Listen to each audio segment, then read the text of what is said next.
Sudah. Oke.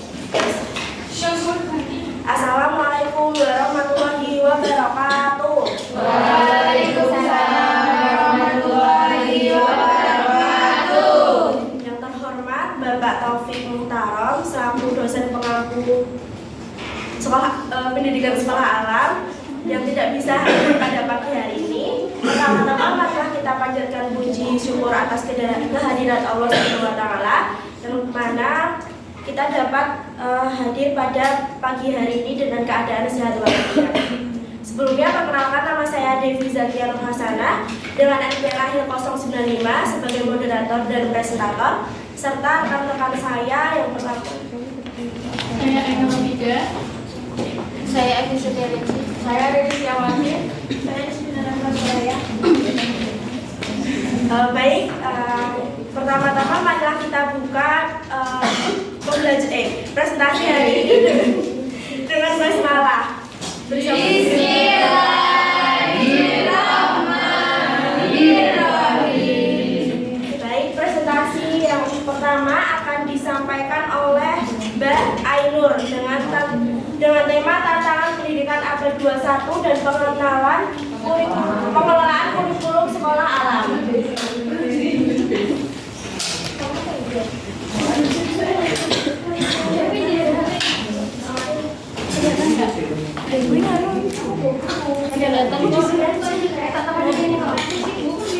Untuk materi yang pertama yaitu tantangan pendidikan abad 21. Nah, abad ke-21 itu dikenal sebagai era keterbukaan atau globalisasi yang membawa perubahan besar kehidupan masyarakat daripada dengan abad-abad sebelumnya. Nah, abad 21 ini ditandai dengan adanya globalisasi dan perubahan teknologi yang sangat pesat. Nah, pendidikan menghadapi tantangan-tantangan di abad 21. Yang pertama yaitu konteks baru pendidikan yang bersifat global. Yang dimaksud dengan konteks baru pendidikan yaitu pendidikan kini menghadapi dan harus beradaptasi dengan tantangan dan kebutuhan yang lebih luas dan kompleks, terutama karena globalisasi dan perkembangan teknologi. Nah, hal ini berarti pendidikan itu tidak hanya mengajarkan pengetahuan lokal, tetapi juga mempersiapkan siswa untuk berinteraksi dengan dunia internasional. Nah, yang kedua adalah adaptasi terhadap perkembangan teknologi. Nah, tadi kan abad 21 itu ditandai dengan perkembangan teknologi yang sangat pesat. Jadi, pendidikan dituntut untuk dapat memanfaatkan teknologi secara bijak untuk memperkaya proses pembelajaran, meningkatkan keterampilan digital, dan membantu siswa menjadi individu yang bertanggung jawab di dunia digital. Yang ketiga adalah globalisasi.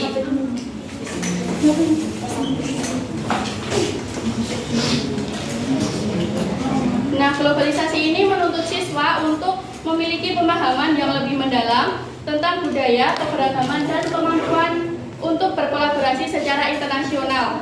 Pendidikan harus berperan dalam mengembangkan wawasan global, kemampuan berbahasa asing, serta keterampilan abad 21 seperti pemecahan masalah, berpikir kritis, berkolaborasi, dan berpikir kreatif dan inovatif. Nah, yang terakhir itu adalah tantangan membangun kompetensi siswa. Porsi berpikir kritis, kreativitas, kolaborasi, dan komunikasi.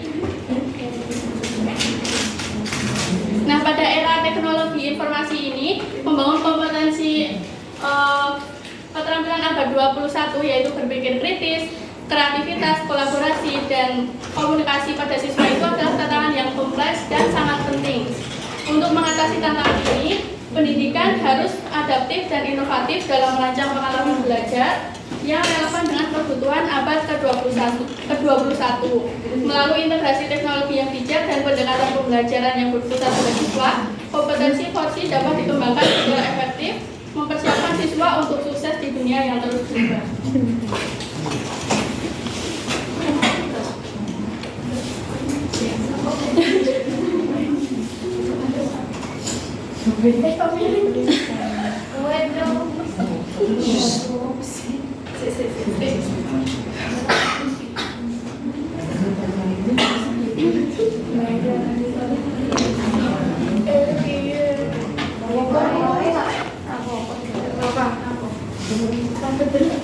Bayangin cewek. Oke, yang selanjutnya adalah konsep kurikulum sekolah alam. Sekolah alam ini memiliki konsep yang berbeda dengan sekolah pada umumnya teman-teman, karena di sekolah alam ini memiliki beberapa konsep kurikulum dengan ciri khas konsep berupa pembelajaran berbasis alam, yang mana peserta didiknya tidak diajarkan pada di kelas, namun peserta didiknya tidak disekat oleh dinding kelas, yaitu konsep kurikulum sekolah alam memiliki 3 konsep. Yang pertama pembangunan akhlak atau akhlak karimah, yang kedua adalah falsafah ilmu pengetahuan atau logika berpikir, yang ketiga adalah latihan kepemimpinan.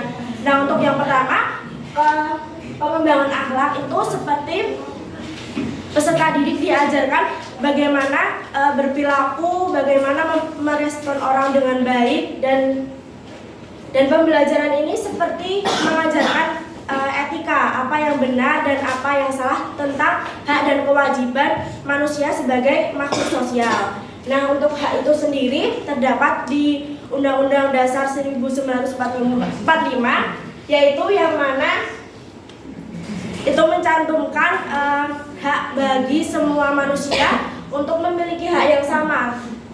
Memiliki hak yang sama ini adalah memiliki hak yang sama tentang pendidikan. Jadi di sekolah alam itu menekankannya bukan tentang nilai ataupun rankingnya, namun menekankan dari proses pembelajarannya, cara bersosialisasinya, dan cara berbaurnya dengan alam sekitar itu sendiri. Nah, untuk kewajiban itu terdapat 2 penilaian, yaitu penilaian akhlak dengan secara vertikal, yaitu dengan Tuhan itu sendiri, di mana sekolah alam itu mengajarkan bagaimana beribadah dengan baik sesuai dengan agama dan kepercayaan mereka. Dan yang kedua adalah sesama makhluk Tuhan, antara manusia dengan manusia yang lain, bagaimana mereka memperlakukan manusia itu dengan semestinya itu seperti apa. Yang kedua adalah falsafah ilmu pengetahuan atau logika berpikir. Nah, di sini metode ini mengajarkan bagaimana siswa itu berpikir dengan logika, ya teman-teman. Jadi bukan hanya di sekolah alam itu mengajarkan tentang ilmu mencintai lingkungan, namun juga mereka diajarkan ilmu pengetahuan. Yang pertama contohnya seperti cara menggunakan komputer. Yang kedua ada olahraga. Kan tidak mungkin ya mereka cuma diajarkan bagaimana mencintai alam itu sendiri, namun tertinggal oleh teknologi pada zaman mereka. Yang terakhir adalah latihan kepemimpinan, yang mana latihan kepemimpinan ini seperti atau dikenal sebagai kurikulum leadership. Nah, kurikulum leadership ini mengajarkan peserta didik untuk mempunyai jiwa kepemimpinan dengan beberapa kegiatan yang mendukung seperti outdoor dan indoor. Outdoor dan indoor itu adalah kombinasi antar pembelajaran di luar kelas dan di dalam kelas, yang mana pembelajaran itu juga berhubungan dengan tema yang diambil atau ditujukan. Terus yang kedua adalah leadership ini juga mengajarkan bagaimana karakter itu bisa dibuat, bagaimana mereka bisa menjadi pemimpin bukan pengikut. Terus kegiatan yang dapat mendukung juga seperti kebun dan ternak. Kebun dan ternak ini tidak semuanya sekolah alam memiliki, karena yang pertama sekolah alam itu kan mahal ya teman-teman.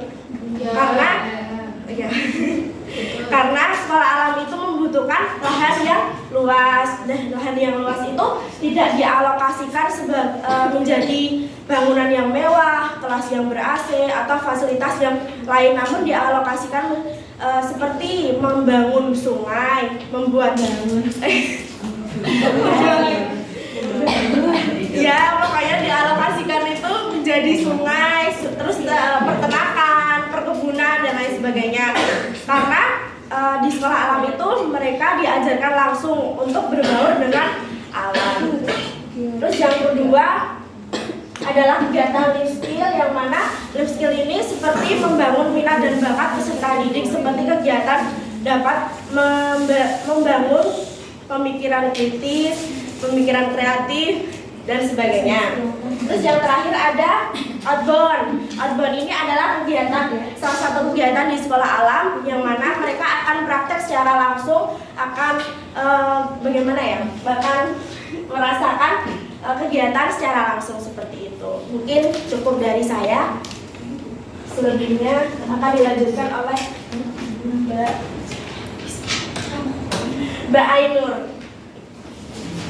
Selanjutnya adalah perencanaan kurikulum sekolah alam. Nah, sebelum masuk ke perencanaan kurikulum, kita mengetahui terlebih dahulu apa itu arti perencanaan. Nah, perencanaan itu adalah sebuah proses untuk merumuskan tujuan atau target yang akan dicapai dan menentukan langkah-langkah serta sumber daya yang diperlukan untuk mencapainya. Nah, untuk perencanaan kurikulum sekolah alam ini biasanya diadakan di awal semester dan melibatkan seluruh stakeholder sekolah. Nah, rata-rata untuk perencanaan kurikulum sekolah alam itu ada 4. Yang pertama adalah perumusan tujuan. Nah, biasanya sekolah alam pada perumusan tujuan ini merumuskan tujuan yang akan dicapai dengan sesuai dengan visi serta misi sekolah yang sudah ditetapkan.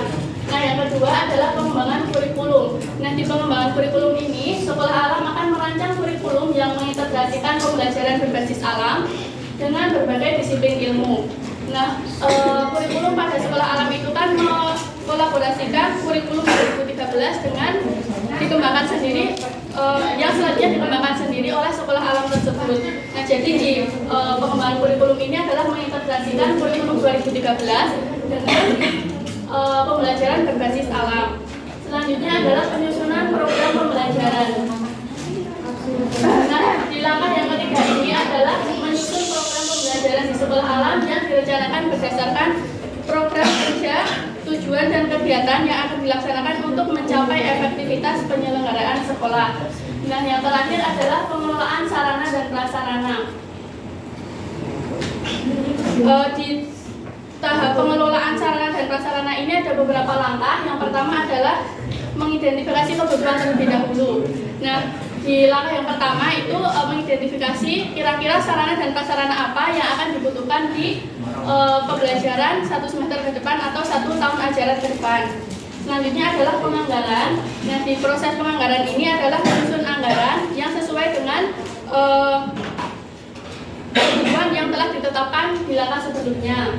Terus yang ketiga adalah tahap penyusunan struktur organisasi. Nah, itu adalah membentuk tim atau struktur organisasi untuk mengelola sarana dan prasarana yang sudah ada. Terus yang terakhir adalah perencanaan pemeliharaan. Pada langkah ini yaitu menetapkan prosedur pemeliharaan agar sarana dan prasarana yang sudah ada itu dapat selalu dalam kondisi baik dan siap pakai. Selanjutnya akan dijelaskan rekan saya.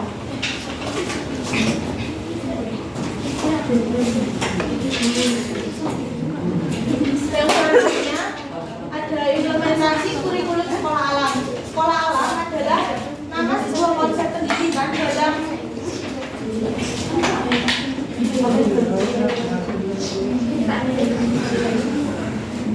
sekolah alam adalah nama sebuah konsep pendidikan. Dalam konsep pendidikan ini, kurikulum yang digunakan adalah kurikulum sekolah alam yang pada prinsipnya berpijak pada kurikulum pendidikan nasional yang dikembangkan dan diperdalam dengan menggunakan Al-Quran dan As-Sunnah sebagai fondasi dengan prinsip think globally, act locally.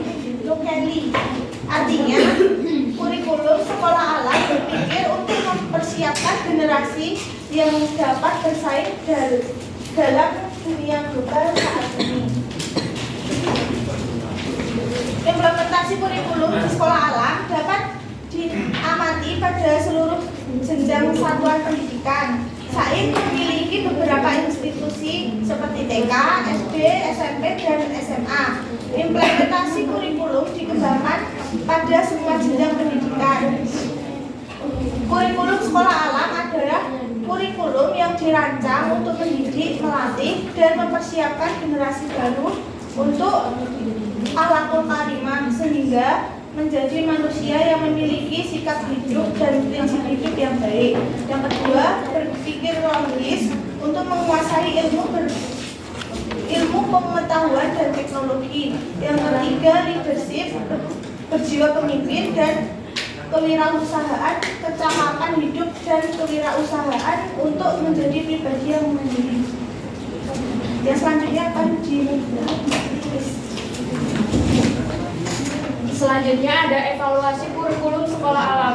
Evaluasi kurikulum sekolah alam merupakan proses penting untuk mengukur efektivitas dan relevansi program. Proses penting untuk mengevaluasi program pembelajaran di sekolah alam adalah evaluasi kurikulum. Tujuan utama evaluasi kurikulum di sekolah alam adalah untuk memastikan bahwa kurikulum memenuhi kebutuhan siswa sesuai dengan tujuan pendidikan sekolah alam. Aspek penting dalam penilaian kurikulum sekolah alam yaitu ada 5. Yang pertama ada pendekatan holistik, yaitu pendekatan yang mempertimbangkan semua aspek pembelajaran dan tidak hanya berfokus pada hasil akademik atau pengetahuan teoritis. Yang kedua ada pengalaman praktis, yaitu evaluasi kurikulum sekolah alam melibatkan pengamatan langsung di lapangan dan bukan hanya teori. Yang ketiga ada peranan siswa, yaitu keterlibatan siswa dalam evaluasi kurikulum sekolah alam. Langkah penting untuk memastikan bahwa kurikulum yang dirancang benar-benar relevan. Yang keempat ada pengembangan karakter, yaitu pengembangan utama dalam sekolah alam. Elemen ini harus menjadi fokus utama yang bertujuan untuk membangun siswa yang memiliki karakter kuat dan peduli terhadap lingkungan.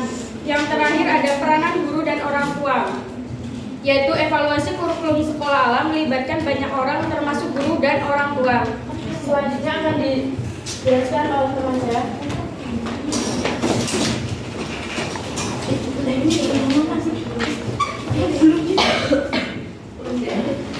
Baik, di sini saya akan menjelaskan tentang implementasi kurikulum belajar bersama alam di sekolah alam. Nah, di sini tuh implementasi kurikulum belajar bersama alam di sekolah alam itu biasanya melibatkan pendekatan pendidikan yang berfokus pada interaksi langsung dengan lingkungan. Ini ada beberapa cara umum implementasinya. Yang pertama adalah pembelajaran berbasis proyek alam, di mana jadi di sini tuh siswa terlibat dalam proyek yang berhubungan dengan alam. Nah, contohnya itu seperti berkebun, pengamatan ekosistem, atau konservasi lingkungan. Jadi proyek ini tuh memfasilitasi pembelajaran secara langsung dan pengalaman praktik. Yang kedua itu ada kegiatan luar ruangan. Jadi di mana sebagian besar pembelajarannya itu dilakukan di luar ruangan. Misalnya adalah kegiatan seperti hiking atau jelajah alam atau naik gunung gitu. Nah, ada